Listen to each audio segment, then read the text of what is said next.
audacioso Francisco Rodrigues Tocar.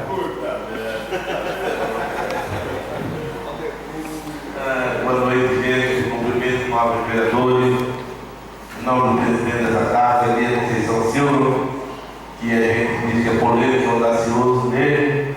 Votei contra o Elias, teve uma votação espreita de mais vereadores, mas no mesmo momento estava eu, vereador Elias, vereador Ediclei, vereador Aroeira, vereador Flávio, o Ebinho não está, né, filho não mais, mas estava tomando cerveja, uma hora depois, comentando como vamos traçar os trâmites da Câmara, o que o vereador Elias vai fazer. Deixei à disposição que estaria aqui 24 horas se precisar, para dar uma força. O vereador Ediclei a mesma coisa, o vereador, você entendeu?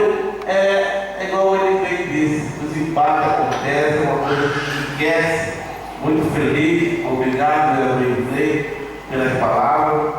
E sem esses empates, sem as diferenças, a gente não ia chegar num denominador comum. Às vezes tem coisas que a gente fica discutindo aqui, o vereador Ediclei disse para os agentes comunitários de saúde.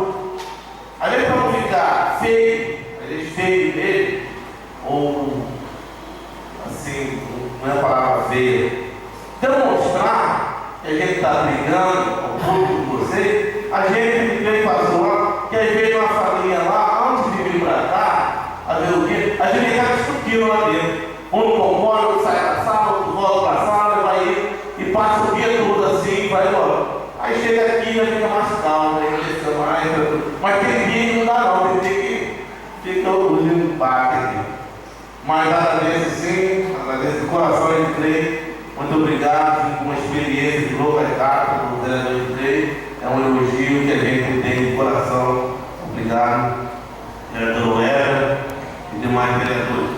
Mas para não deixar também, né, como diz a turma, não poderia deixar de passar, gostaria de dizer e convidar novos vereadores, gostaria de que agora o presidente, o líder, marcasse uma audiência logo a chegada do prefeito municipal em Vila Bela,